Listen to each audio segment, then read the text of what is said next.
there anything more that people would like to know about Margaret?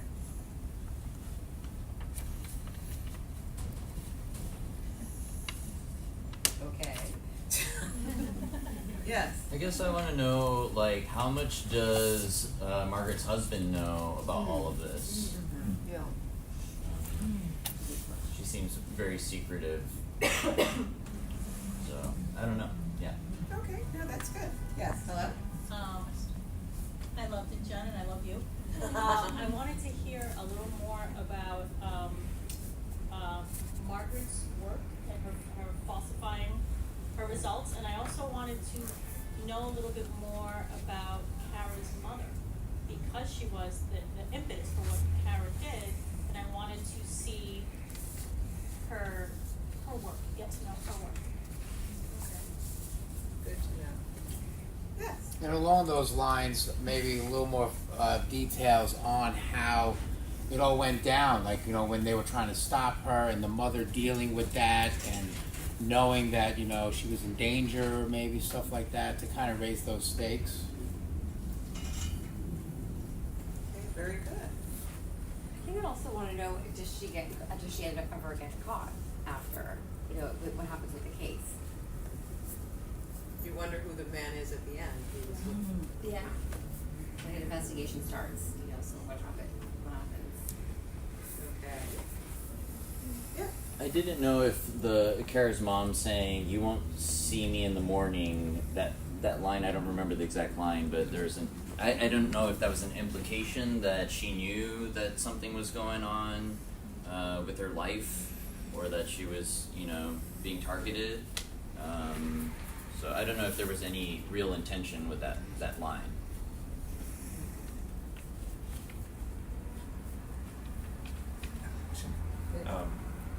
I've read it a couple of times, so it's always curious to this. But you've got a protagonist and an antagonist, and then one of the questions I have, I think I may have told some of my colleagues about it, is there any development on the redeeming side, or is there any redemptive side to the antagonist in the story, and is there any significant negative side to the protagonist in the story? And I'm not using names intentionally, because I leave it to the audience. To the audience have a point of view of like who is a traditional protagonist and who is a traditional antagonist, and any thoughts about that interplay? I have a thought that's not necessarily answering the question, but I thought like a scene that was really interesting to me was, I think it was like I forgot the name of the character, but it was like under the water and kind of like Margaret? same, but there was a question that was kind of like, let's ask the monkeys what they think. And I thought it was like a really interesting perspective, because everything about this is about the monkeys' experiments, but because they don't get to talk, we don't really get to hear the perspective. And that was like a scene where I was kind of like, I wish I could visually see how they're kind of reacting and like responding to that. And I guess that was like a response to the question, because it's not like a protagonist antagonist, but it's kind of like, you know, in a way they're like victims of the story, but is there a way in which you can tell a story in which they also get to tell their own story? Or, you know, when they end up at the sanctuary at the very end, how are they happier? Like, what's like their ending, I guess, was another stream of thought that I had. It sounds like you'd like a little more of the monkey POV, since their monkeys are so vital to what's going on here. Okay, that's very interesting, yes. I found myself wondering about Doctor's relationship with her son. She like invokes motherhood, and also talks about her son, like uses him as a reason to like have her stop the torture. But maybe if we saw a scene, maybe even a phone call with her son, it might be interesting to see whether or not their relationship is strained due to her work as well. Okay. Yes.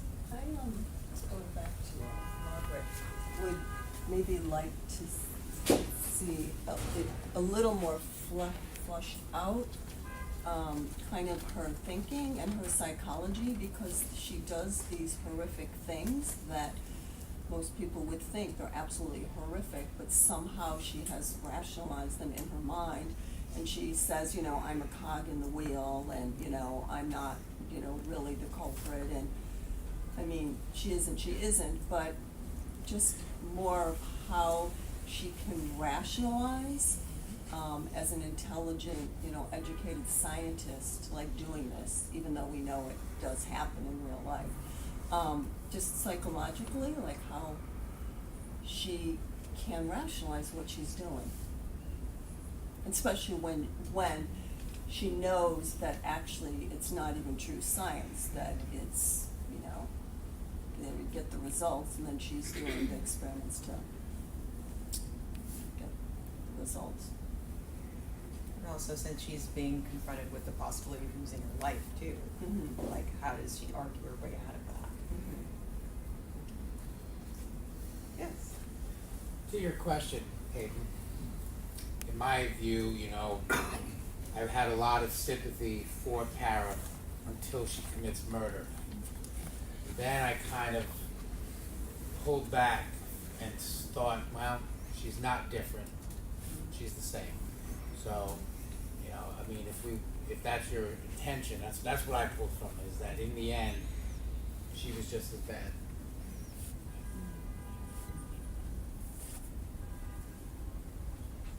I mean, the punishment is very extreme, because she becomes almost as bad as the person who is doing these things to animals.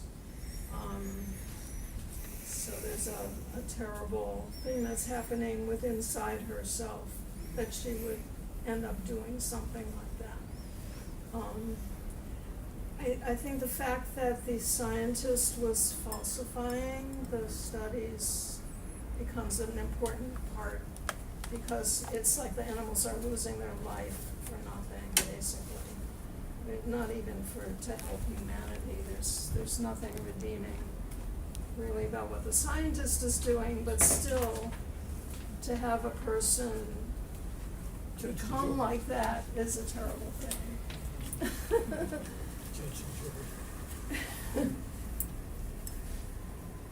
Yes. I was wondering two things. One is what is that experiment for? I don't think scientists enjoy torturing animals. And then maybe I missed what is that for, or that I didn't get it. So then, it's a scientist side has a reason.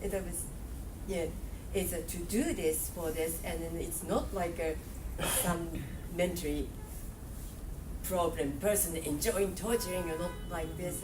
And same things with the Kara? Yeah. What made her choose that extreme way to do this? Because as a journalist, and she tried, and that also maybe I missed, or she tried and as a journalist way didn't work out, or those kind of things, and then I don't know. What made her tip off the? Because at first impression of this and some other serial killer things, and then was standing with somebody in your ear, and then that was a scary part.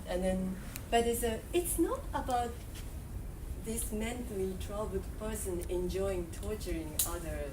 That if that way, it is that way too. But I wasn't sure what to. It sounds a bit like you wanted to understand more why Margaret was doing these, was performing these experiments in this way to the monkeys. What was the benefit of that, if any? And also, it sounds like you want to know more why did Kara why did she end up taking these last extreme steps? Were there other steps along the way that she tried that failed, and then so this was her only choice? So it sounds like you've got more why questions, like why. Right, those between, I didn't get it. So Okay. it's like all of a sudden it's jumped to this extreme.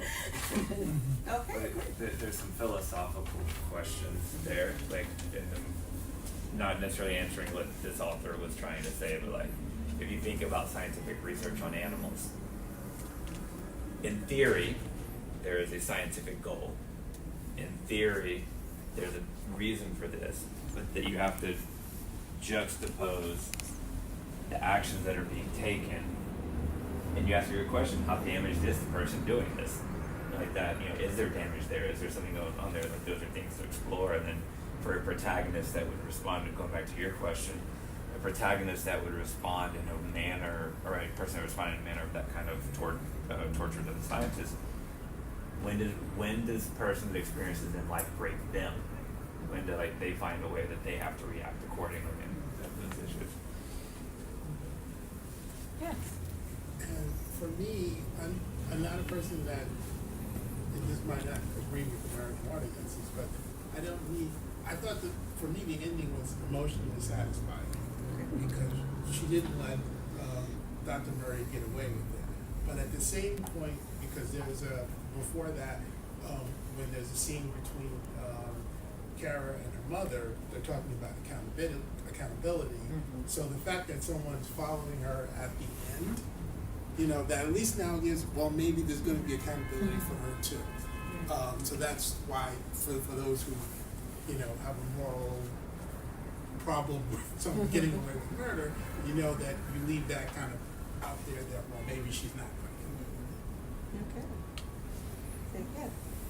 Just adding on to what this woman was just saying about the big jump, I would like to have seen, felt a little more build up to Kara's outrage, why this was stirring inside of her, right? I feel like it's something that had layers and layers, and she just got to the point that she couldn't take it anymore. She snapped, but it was kind of fast in terms of how she got there. So a little more build up, I think. So I don't know, this is going more towards like real life implications, but I'm a social worker and I actively work with people who take antipsychotics and need antipsychotics. So I thought the choice of drug that was being considered the experiment for the purpose of the experiment was interesting. And I guess I'm also trying to reconcile the how we got to the antipsychotics that why'd you use, and if we take out the falsifying piece, if these experiments were for some sort of quantifiable purpose that could lead to the betterment and the abatement of symptoms that I see in my clients every single day, what is the balance against the experimentation that had to get to that point? And I don't necessarily have a clear answer, but I just was curious about what are we doing this as ethically as possible? What does that even look like? Is it possible to do this in any sort of ethical way? I don't know, but I have the other side of piece of seeing what medications can do for the people I work for, and balancing that with the horrific pieces of what might have had to happen to get to that place.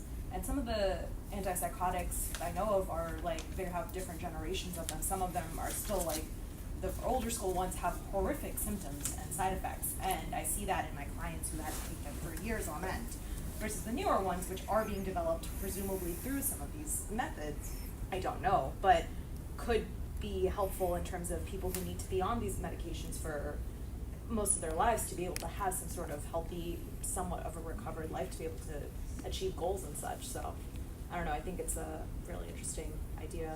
And I also work with people who have a history of violence, and I think there's also this interesting idea of what leads people to violence. There are assessments to try to test what is the likelihood of somebody going into violence, but it's a very hard thing to predict, and I think that makes it very interesting when it happens. Hey. Sort of bouncing off of what you said, I think I would want to see more of the obsessive nature in Kara when it comes to investigating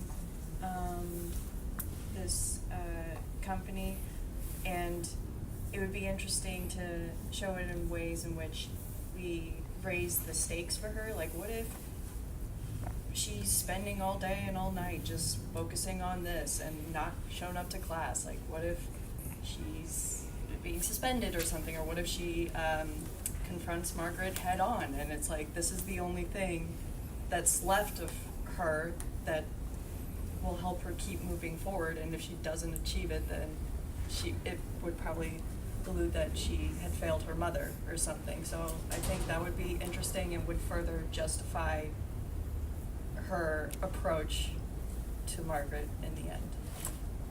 That's my take.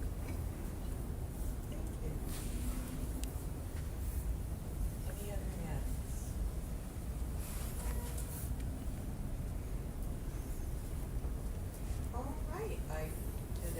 if you have any more targeted questions, I think that's very helpful to drive the conversation. But if not, then I think that's it for the feedback. If people have any maybe specific questions about the source of the research and stuff like that still. Yeah, I was just wondering when those took place, from the video. So I can answer it. Yes. Yeah, so all of the videos are publicly existing, it's all real. That's all real footage. And the scroll at the end that you saw started in the 80s, sorry, not the 80s, what am I saying? Started in the 90s and ends with 2023, so it's very current. Yeah, there are currently 14 NIH funded non-human, they're called non-human, primate experimentation centers. And I am not a scientist, but some of the research seems very, very dicey to me. I don't know that I find it difficult to believe. I read a lot of NIH reports, like putting this together, and I find some of it really hard to understand how it's of utility. But no, the last one was from 2023. It goes in order from the 90s to now. Just two things. I want to know, first of all, I guess is Dr. I don't know if it's Elizabeth Murray. She's still practicing, I guess, right? Or writing books. She still is. Elizabeth Murray's research is a little bit different from what I took. Obviously this is a work of fiction. This isn't a real person. Elizabeth Murray does fear and deprivation experiments. So she traumatizes the animals and puts them in conditions where they feel extreme fear, and then she dissects the brain to see what portions of the brain are triggered by that. That kind of research has been going on for many, many years, and the results don't, as far as I know, and anybody please feel free to correct me, they don't change. The same portions of our brains are triggered by trauma. But to your point, talking about the ethics, I think it's a very, very interesting question, because if we're looking at other species and we're saying, okay, we're going to use these species to try to figure out how we are traumatized as human beings, there's sort of there's multiple questions, but when we're talking about the ethics of that philosophically, a lot of times the way people justify violence or abuse or whatever of non-human animals is to say that they are not like us, they're not sentient, they do not feel the same emotions. If that's true, then how can the cognitive results of what you're doing be accurate? How can those cognitive results be the same as us? Because if they feel completely cognitively differently, if they're a completely different neural function, then how can we use that to fix our own trauma? If they feel the same as us, well then, the moral, would we take so then are we talking about intelligence? Would we take a mentally disabled person? Can we do experiments on them? If I can find somebody that's brain damaged more so, like for example, a pig has roughly the intelligence of a human 3-year-old. So if I can find a brain damaged person who is less intelligent than a non-brain damaged human 3-year-old, can I do experiments on them?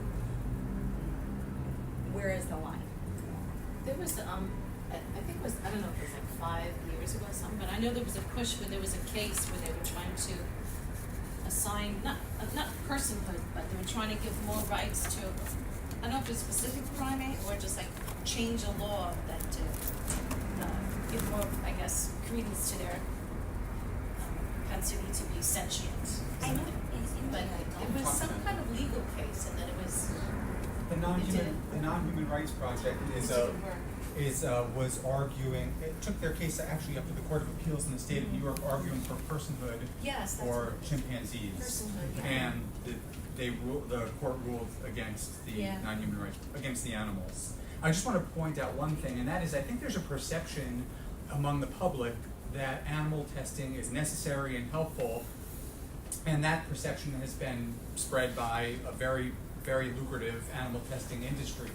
But in 2023, the Congress passed the FDA Modernization Act, which eliminates the requirement of drug companies to experiment with animals. And in fact, there are many groups that are working on in vitro tests, like in test tubes, like tissues, on chips, and computer modeling, and experiments in humans. That with microdosing, so there are many ways to do this research without harming animals. And I think in the future there won't be any animal tests at all, but it's still very much a reality because it's a big business, not because it's necessarily good for science. Yeah, that was something when I was researching it. Now I can't remember the statistics, probably because I just drank too much wine. But but it was something really shocking to me because they were saying something like, I forget, like 98% or something of animal test results They're not applicable. don't translate exactly to human subjects, because even when you think about like chimpanzees are probably the closest to us, right? So they're like high 90s percentage of our DNA, but still very, very, very different. Like that little 3 or 4%. There's a big difference between you and a chimpanzee, right?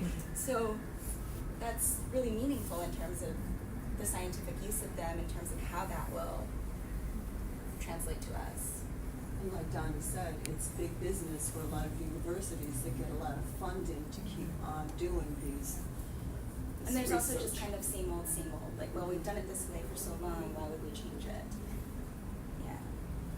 I'm wondering also with the 14 different centers, how many monkeys are there, primates are there, and then also do they share information with each other, like as far as the findings?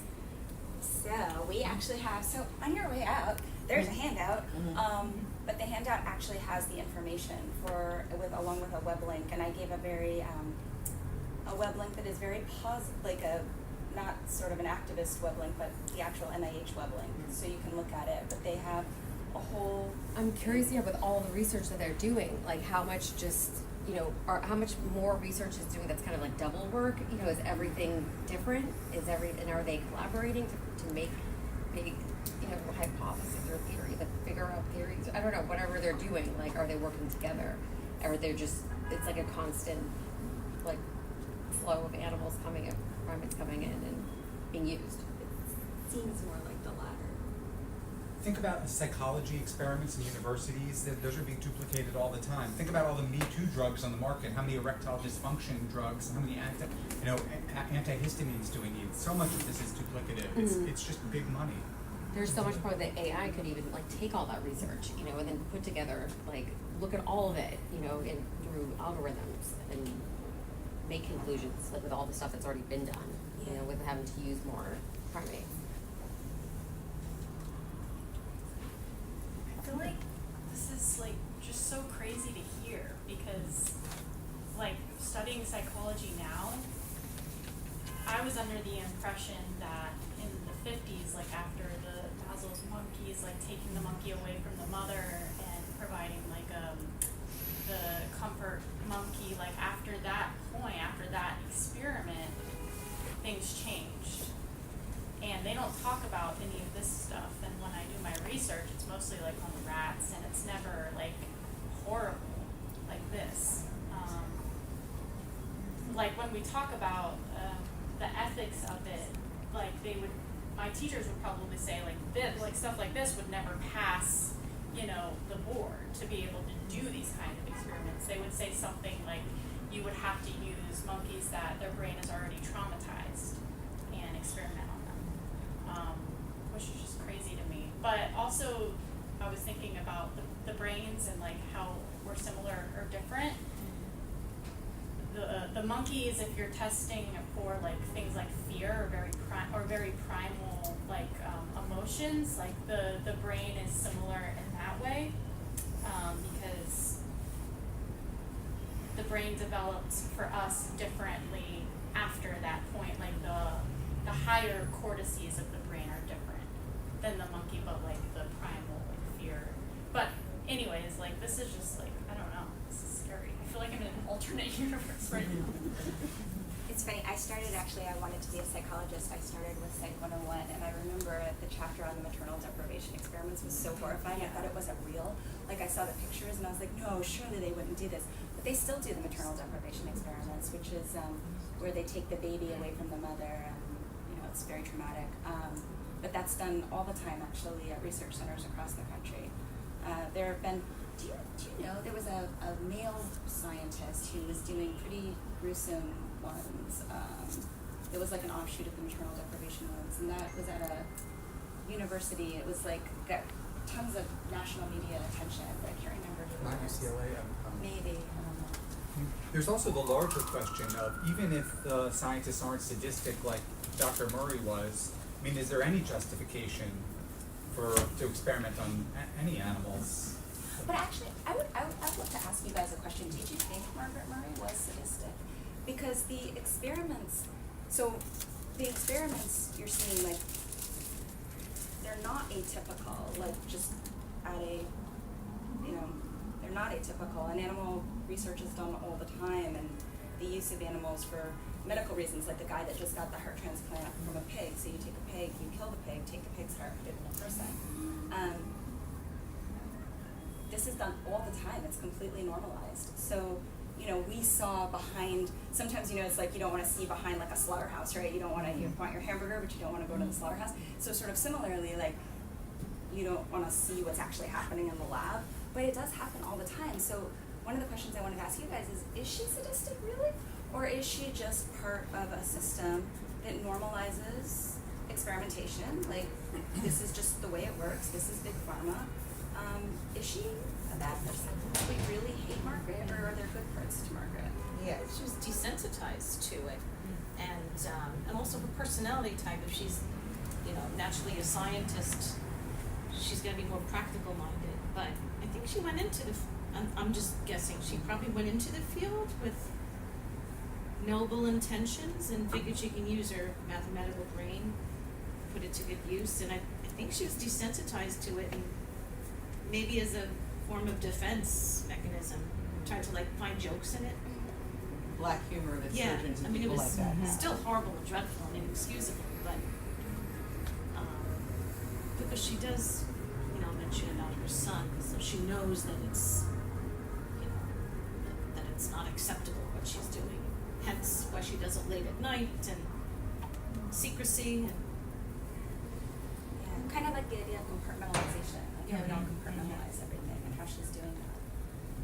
Because that's a question for, did you feel like there was a protagonist in the end? Did you feel like one was good or bad, or did you feel like they were both mixes? Like, how did you feel about them? Did you like them? Did you want Kara to kill Margaret? Yeah. You got a yes He's like, back yes!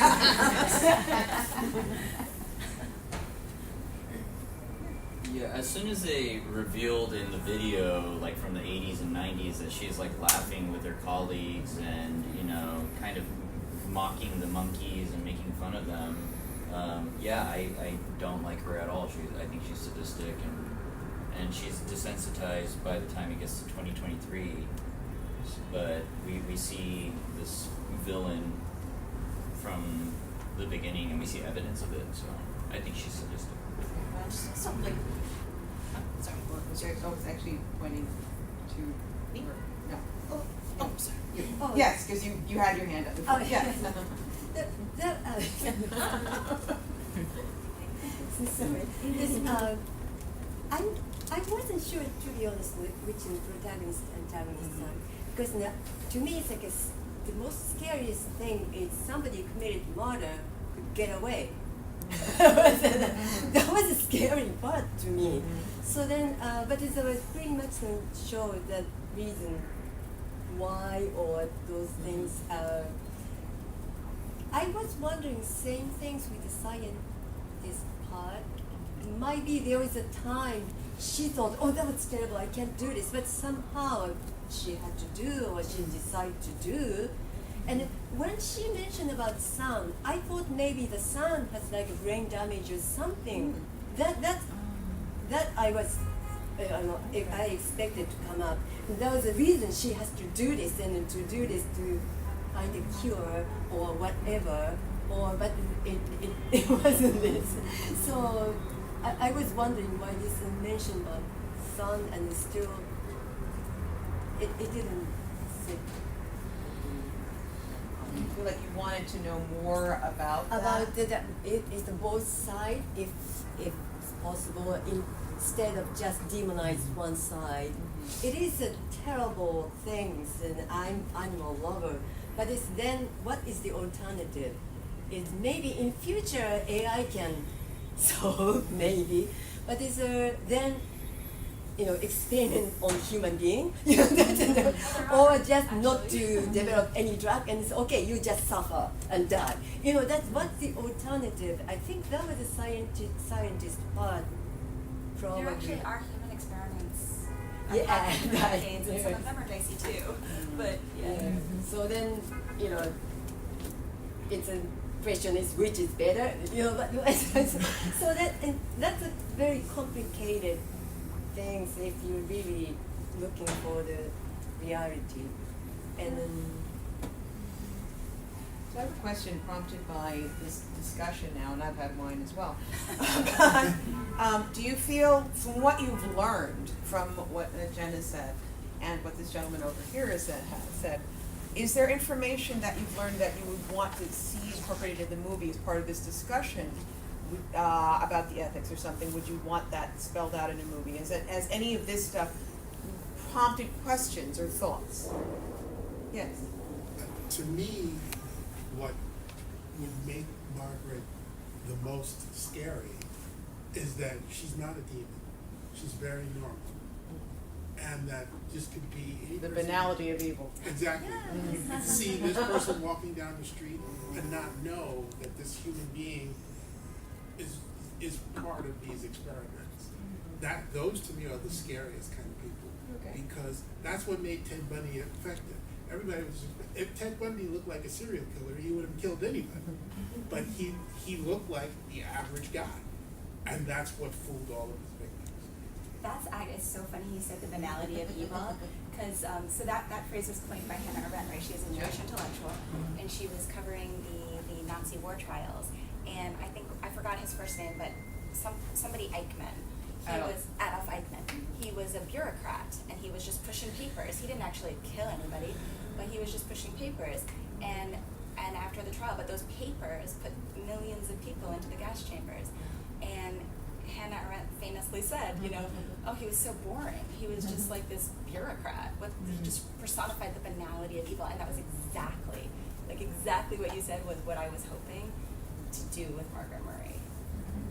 And she was also driven by her ambition for success, recognition. That could also lead a person towards evil. And especially the time frame too, because there were very few women like in neuroscience and stuff like that in the late 80s, early 90s, and so there definitely is, I feel, my dad's in science, I definitely feel like there's sort of and especially when you're dealing with animals, you've got to be kind of macho. You can't be like, oh, I feel so bad. You're like, no, I'm I'm tough. And toughness means we don't cry, we don't show emotion, we don't show too much empathy, let's calm down now, so part of the reason, in my mind, when she was making fun of them and stuff like that, is that it was almost like a defense mechanism, she was trying to show, I'm one of you guys, I'm super tough, haha, look what I can do. I didn't think she was a sadist, and her humor. I used to cover crime in Rochester, New York, and I had to become comfortable with the medical examiner's office and the police officers who did murder. And they had a sense of humor that was reminded me of her humor. The closer that I wanted to get to them to be sources, the more I had to be willing to crack jokes. I couldn't crack good jokes, but I learned to accept their jokes. So I think there's a region of human nature where I could see people doing that, and I want to call them sadistical. So I know there are sadistical people in the medical examiner's office, in the police department, who are really into getting pleasure out of the horrors that they were seeing. But I thought the others were, this is what we need to do the job. A coping mechanism. Yes. Yes, it's that. I think I was just thinking my dad also was a trauma surgeon for organization, and I remember actually as a child, at some point when he was in the hospital, seeing pigs for experiments.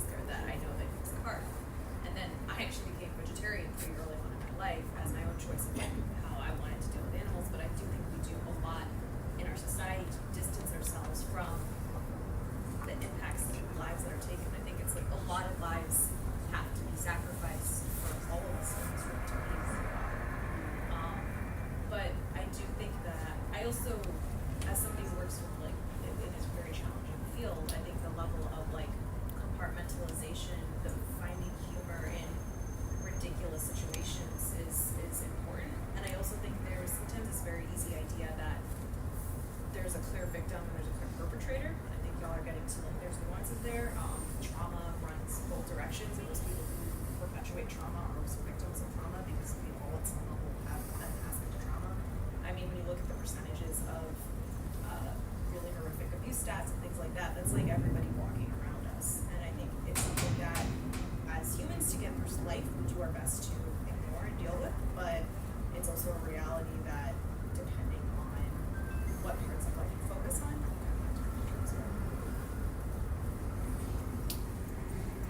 I just have one.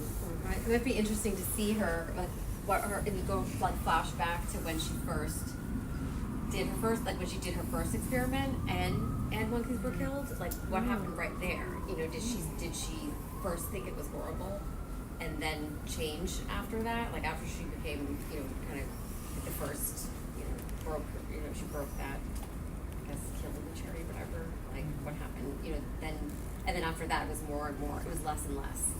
It'd be interesting to know, like, did she care, you know, at first? Many years ago, I worked at NYU Medical Center, where I was surrounded by research scientists. I saw them every day, and they would come, you know, it was mostly, well, they worked, the area that I was, the department that I was in was malaria research, so they worked mostly with mice, mostly coming in with mice often. And these were regular, everyday people.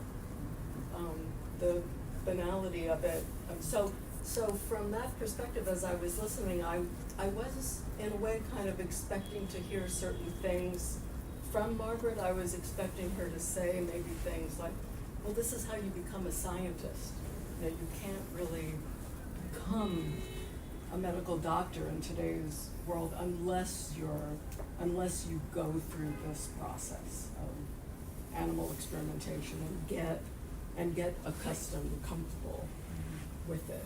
Because the people coming in every day, you know, with the mice, they were very comfortable. You know, they would be chatting about you know, just everyday things with the trays of the mice in their hands on their way to, you know, they would be checking their mail.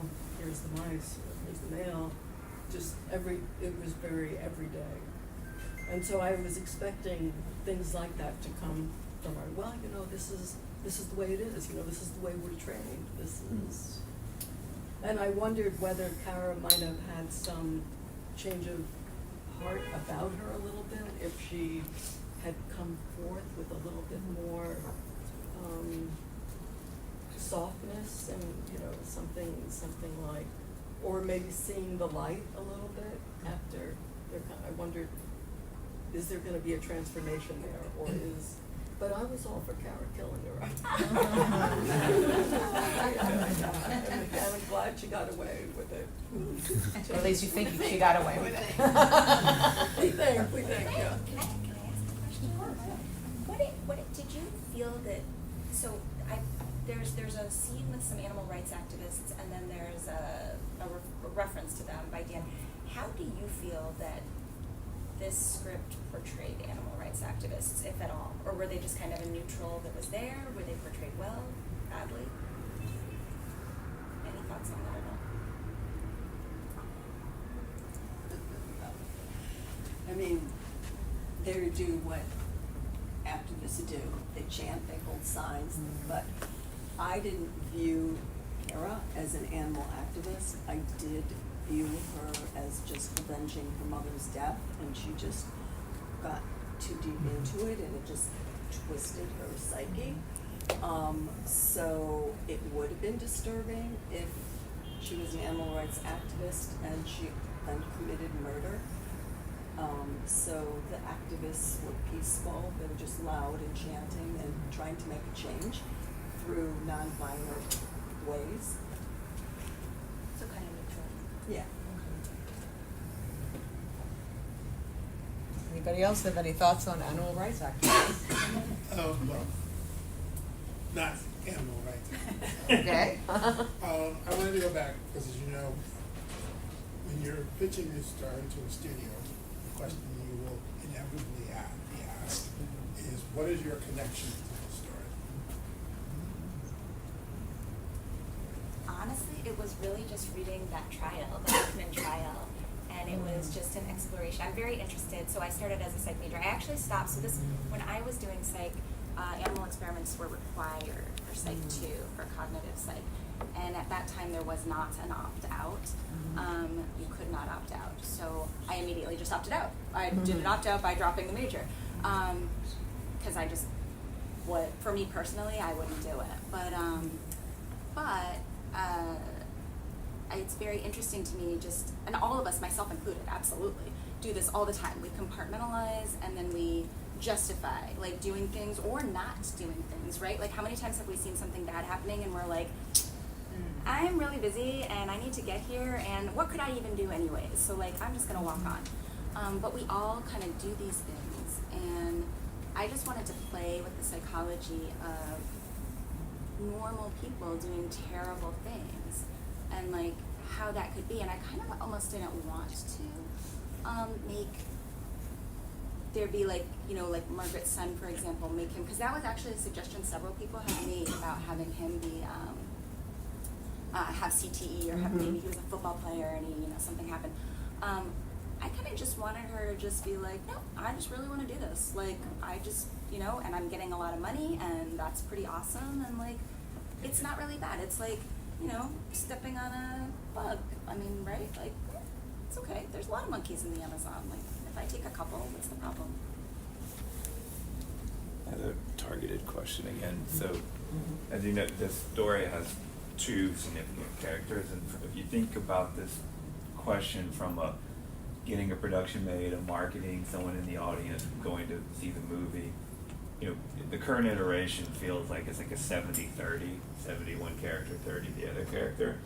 Is there any benefit or need from your perspective of filling out this percentage a little bit more on the 30 side for counterpointing or advocating some of the themes that Jen's talking about, or do you think there's the right mixture of percentages between the 2 main characters as currently presented?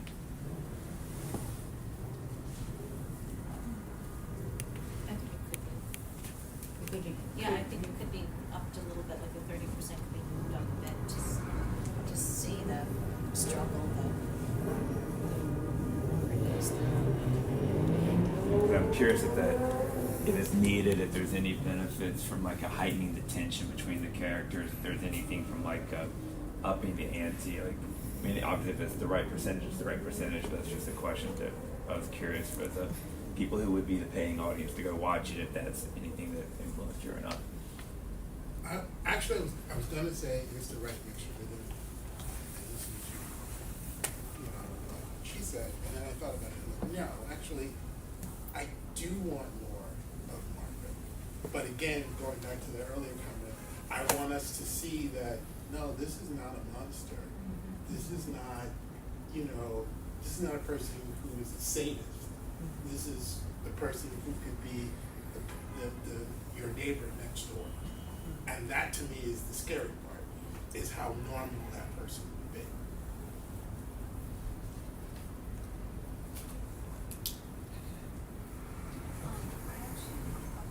No.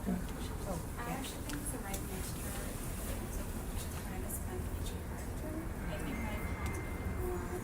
I want to see more of the Kara's kind of development as a person, because there's a lot of flashbacks to like her as a child with the mother and like going to college and whatnot. But I feel like I didn't really get to buy into the character as much. I feel like I wish I bonded more, so that when she commits a murder, I'm actually really conflicted. But because I wasn't bonded to her, I was kind of like, oh, she's very evil. Like, it was kind of very easy fit for me. So I wish I had more of that, and also just more character development with the parents. because I think it was centered in her, and the flashbacks didn't have as much with like the mother and the Kara with your parents. right, like there's more kind of depth in terms of parents' characters, if that makes sense. I wanted to know a little bit more about the mother and like how her story fits into her motivation and whatnot. So I don't know if that was clear. How did you feel about Margaret when she was arguing with Kara about why she was doing what she was doing? Did you feel like you wanted to hear more from her or less from her in terms of those interactions between the two lead characters? That's a question for everybody. Okay. I just happen to be looking at you. You can answer. Anybody have any feedback on those scenes between the two of them? Yes. Yeah, I wanted to find a little more sympathy with Tara. I wanted to see a little more reasoning behind, she's killing somebody and she's torturing her before she did it, in a way. And she killed her. She didn't just shoot her, kill her right off. So I needed to find a little more sympathy to her because I don't believe in killing anybody. That was one of the things I was trying to figure out. When you read it on paper, and when you visually can see the flashbacks, it's a little hard for us to figure it out here because you lose a little bit in the flashback stories just naturally from the stage narration. Because that's where you're getting it. It picks up a little bit more of like how that impacted, and I wonder if there is some ways to like narratively pull that out a little bit with the actual. How did you guys feel about the brutality? Because the mother's death should have been quite brutal, and did you feel like there needed to be more about the way she died, or much more? And then the back? My thought about that was that I found myself wishing that she actually did see her mom's body, because I felt like that might ground some of the behavior in the future. So like more see the actual. Oh, I'm sorry. No, you can answer that. I'm just trying to figure out if somebody else was waving their hand, so I was going to call them next, but please answer. Just do you mean like the actual corpse versus like the autopsy photos later on? Yeah, Okay. yeah, having that kind of trauma happen as a child. Yes. Or maybe her monkey was used, her pet monkey maybe, I don't know, it's kind of silly. Did she have a pet monkey? There's no silly comments or questions, it's a suggestion, yeah. Maybe Because she had a pet monkey that she felt attached to. Yeah, actually. Could it just be a pet? Yeah, I was actually wondering is who killed that that scientist didn't kill her mother, right? It's like No, it was the that's guy. So that was I mean that's the order or that's a corporation or Yes. I think it's more like a truly bad one might be somewhere it never mentioned, and then what she is Want to know why she's revenging on revenging the daughter. on Margaret. Right. Okay. That connection I missed.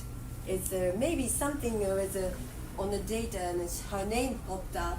It's some like report or something, and then that might be a connection. But it's I couldn't help thinking it. But she didn't kill her mother. So it wasn't clear to you. Actually, was it clear to people then? So the mother's doing conservation work in the Peruvian Amazon. She's trying to protect these areas that house these squirrel and spider monkeys.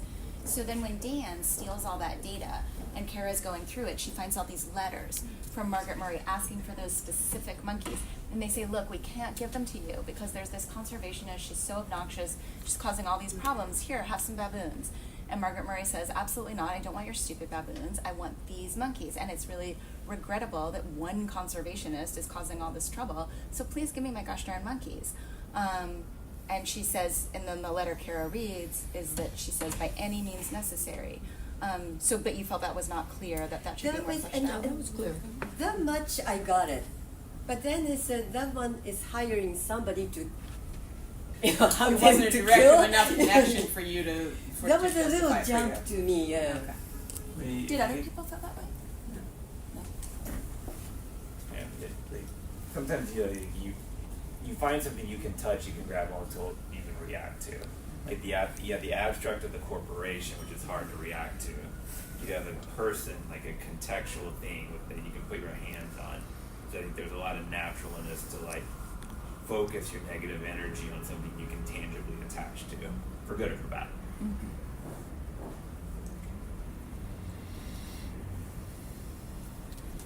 I guess I had also, or, You then you. Okay. You. I guess I have sort of something that's just making me feel that Margaret was right in a way, that killing one person isn't gonna change the situation that much. That it has to be more of a systemic change and legal laws, like saying you can't do experiments on animals anymore or whatever. So in a way, it's like, okay, you killed somebody, but it's not gonna really help. I liked the character of Michael, the husband, very much. I thought he was very strong. And he made me feel a little bit more for Margaret. But I was thinking, what is he seeing in her? I'm like, what he's seeing something that the rest of us are not seeing. He's really loving this woman. I'm thinking, what is he liking about her so much? She seems like she's not giving him a whole lot, to love. But I thought that was a very interesting dynamics going on in there. And I kind of wanted it to be a little bit more, because it was making me feel almost some sympathy for Margaret. Like, because she has this husband, she has this great, husband who really, cares about her so much. Okay. I wanted that fleshed out a little bit more. Okay. Maybe, but he was very strong. Well, Eichmann's wife loved him. That's true.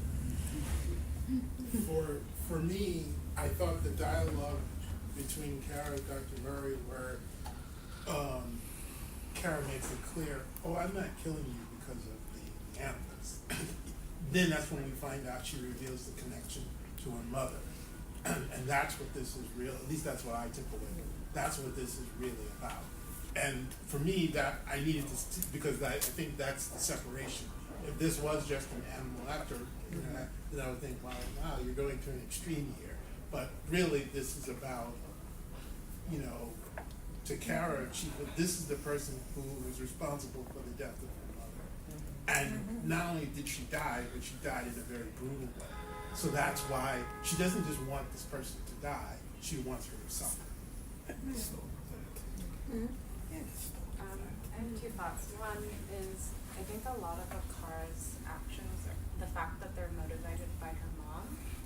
There was one thing that her mom said that I thought was going to be, like, in my mind, foreshadowing something very crucial, but ended up not being as important, which is the statement where she says, like, every person, like, I'm paraphrasing, but, like, every person has the ability to make an impact, but it's you who chooses what impact you choose to have. Yeah. And I thought that was foreshadowing in some way the decisions that Kara would be making.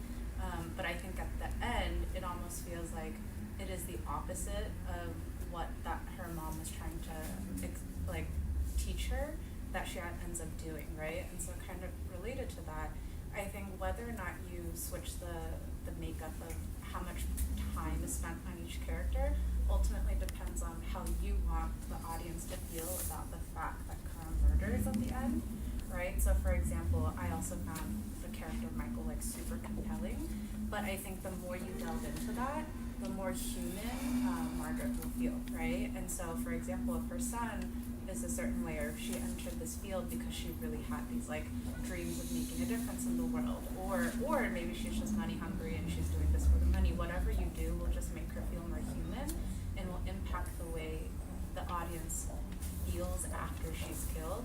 But similarly, I think for Kara, for example, we don't really see very much of how she feels after she's committed the murder.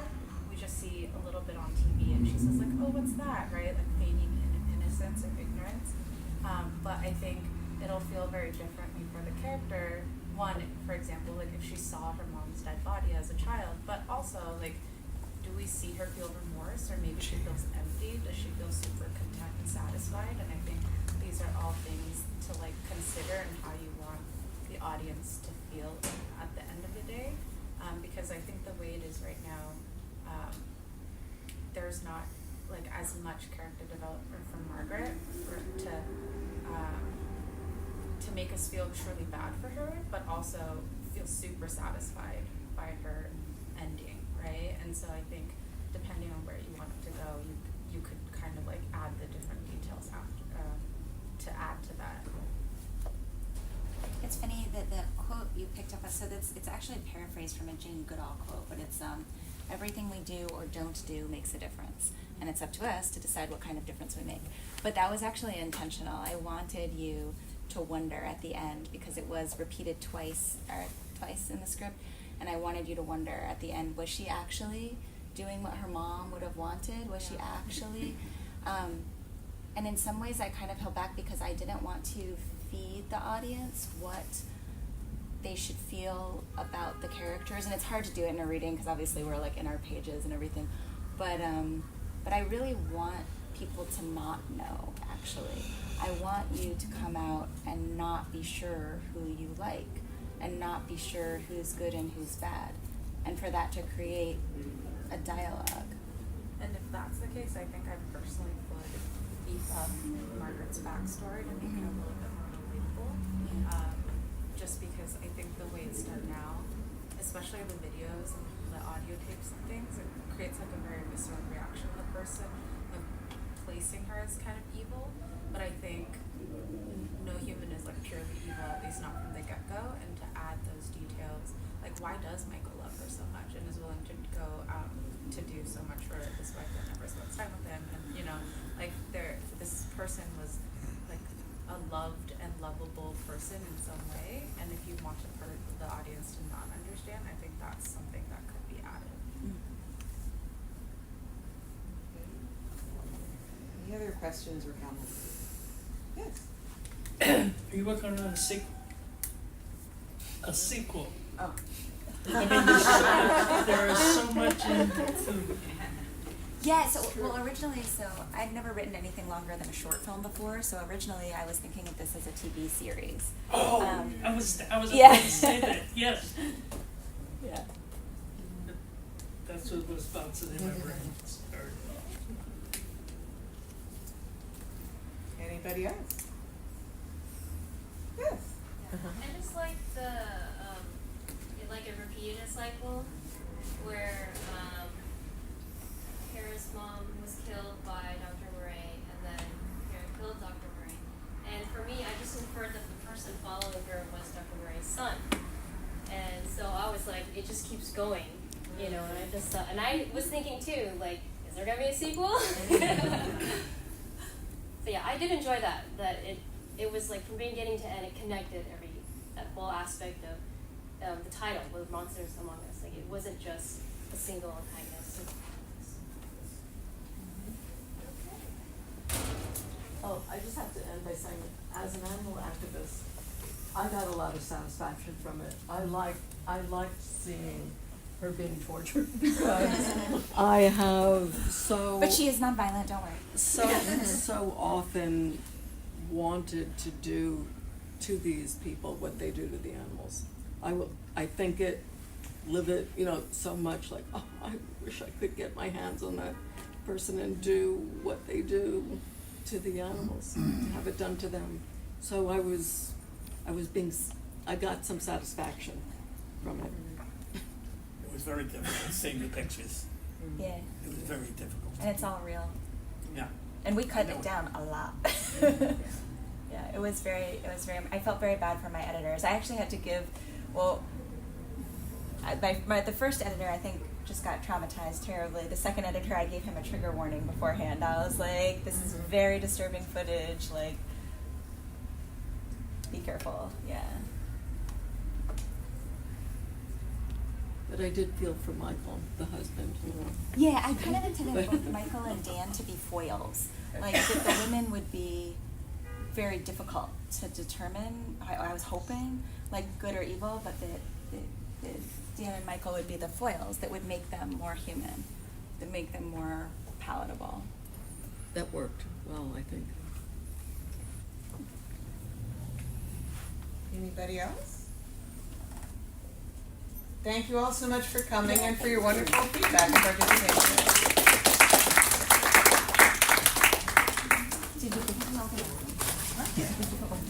Oh, yes, you did. I can't use another glass of wine. I didn't have dinner.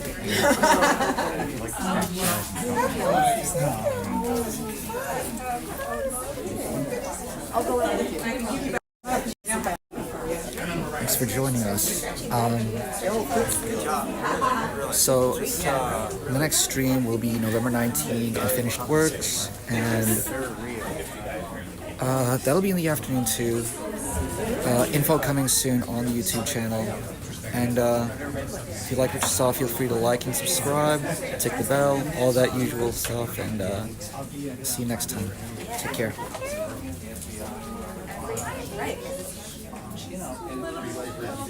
Yeah.